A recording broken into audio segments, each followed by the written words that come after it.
রাজনীতির প্রথম এবং প্রধান জায়গাটা হচ্ছে ক্ষমতা। ক্ষমতা মানে হচ্ছে যেভাবে আপনি ক্ষমতাকে কিভাবে ডিফাইন করেন তার উপরে ডিপেন্ড করে। এটা ক্ষমতা মানে হচ্ছে এরকম হতে পারে যে ক্ষমতায় গিয়ে ভোগবিলাস করা, আর ক্ষমতা এরকম যে ক্ষমতাকে দায়িত্ব হিসেবে নিয়ে মানুষের ভাগ্যের পরিবর্তনের জন্য কাজ করা। দুইভাবেই ডিফাইন।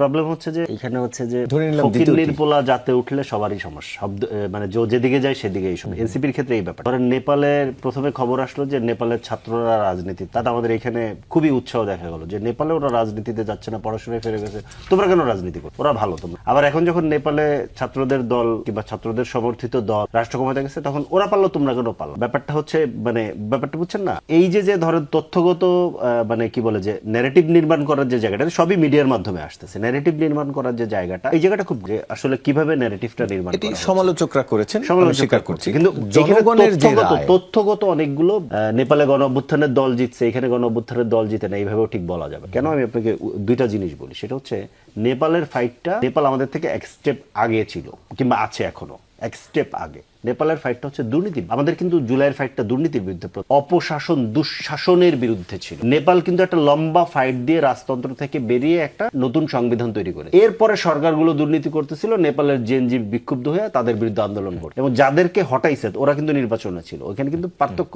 বাংলাদেশের সমস্যা হচ্ছে বাংলাদেশে ওই অর্থে রাজতন্ত্র ছিল না কিংবা নেই, কিন্তু বাংলাদেশের যে স্ট্রাকচার, আমি একটু আগে যেটা বললাম 72 সালে যেটা শেখ মুজিব ছিনতাই করে বানায়, ওটা একটা একদলীয়, উইনার টেক্স অল। আপনি খেয়াল করে দেখেন, মানে ডিসি কোহিনুরকেও বাবুল ভাইয়ের দলের, ওইটাও তার দলীয় পেটোয়া বাই, মানে এখানে এই ইয়েটা এসে পড়েছে। ধরেন গভর্নরও তার ব্যবসায়ী নেতা হতে হবে, নাহলে তার বিজেএমএ নেতাদেরকে ওনারা সুবিধা দিই, দুদকও তার নিয়ন্ত্রণে থাক, পুলিশ বাহিনী তার নিয়ন্ত্রণে থাক। মানে খেয়াল করেন, নতুন একটা সরকার আসলো, এত রক্তপাত দিলাম, এত একটা ইন্টারিম সময় গেল, আমরা সবাই মিলে আলাপ আলোচনা করলাম, বিরাট ধরেন মনে করেন যে পিআর চলতেছে, তারেক রহমান খুবই দারুণ দারুণ কাজ করতেছেন, সিগন্যাল ছাড়া গাড়ি নিয়ে চলতেছেন, আজকে ফ্যামিলি কার্ড দিলেন, দারুণ দারুণ গিমি, বাট পুরনো পথে নতুন সরকার। আপনি খেয়াল করেন গভর্নর, ওই যে ডিসি কোহিনুর, আপনার মানে ডিসি কোহিনুর কি, ডিসি কোহিনুর তো একটা কন্টিনিউশন। ডিসি কোহিনুরের পরে হারুনার বিপ্লব, নতুন আইছিল মাসুদ। এখন মাসুদ আসলে রিস্কে পড়ে যাবে যে কোহিনুর কি তার পুরনো জায়গা নিবে, কি মাসুদ কন্টিনিউ করতে। এই যে পুলিশকে পেটোয়া বাহিনী তৈরি করা এবং এক একটা রোল মডেল তৈরি করা পুলিশের মধ্যে, এটা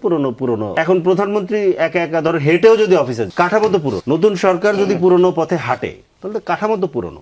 এই কাঠামোগত পরিবর্তনের জায়গাটা, ওইটা হচ্ছে বাংলাদেশ প্রাইম জায়গা। ওইখান থেকে নেপাল কিন্তু অলরেডি উত্তরণ করে। বাংলাদেশের কাঠামোগত জায়গার ভেতরে এখনো এক ধরনের রাজতন্ত্র। না হলে এটা নিয়ে কেন এত ভিউ হয়, কিংবা এটা কেন আমাদের বাবুল ভাইদের নেতারা এত বেশি ধরেন এটা আনে যে প্রধানমন্ত্রী রাস্তায় চলছে। প্রধানমন্ত্রী রাস্তাতেই চলার কথা, উনি তো উড়ে উড়ে চলবেন না, ওনার তো রাস্তাতেই চলার। এটা কিন্তু কেন বেশি আনছে, কারণ প্রধানমন্ত্রী একটা রাজার মতো ব্যাপার, উনি রাস্তায় চলছে, তোমরা এটা দেখছো না, এটা একটা ডিফারেন্ট কালচার। তো বিষয়টা তা না।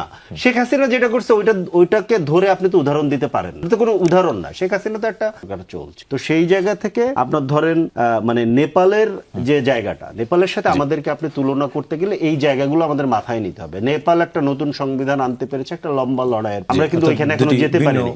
এবং একটা জিনিস আমি বলি, টেকনিক্যালি যেহেতু এখনো জুলাই সনদ বাস্তবায়ন হয়নি, টেকনিক্যালি আইনগতভাবে যেই সিদ্ধান্তগুলো ধরেন দুদক, কোহিনুর কিংবা ধরেন গভর্নর প্রশ্নে সরকার নিয়েছে, টেকনিক্যালি সেগুলো সবই আবার ঠিক। কেন? কারণ আপনি তো পুরনো রাষ্ট্র ব্যবস্থার মধ্যে আছে। শেখ হাসিনা যতটুকু পাওয়ার এনজয় করতে, জনাব তারেক রহমান একই পাওয়ার এনজয় করেন। ইনফ্যাক্ট টেকনিক্যালি উনি বেশি এনজয় করেন। কেন? কারণ শেখ হাসিনার এগেনস্টে বিএনপির মতো শক্তিশালী বিরোধী দল ছিল।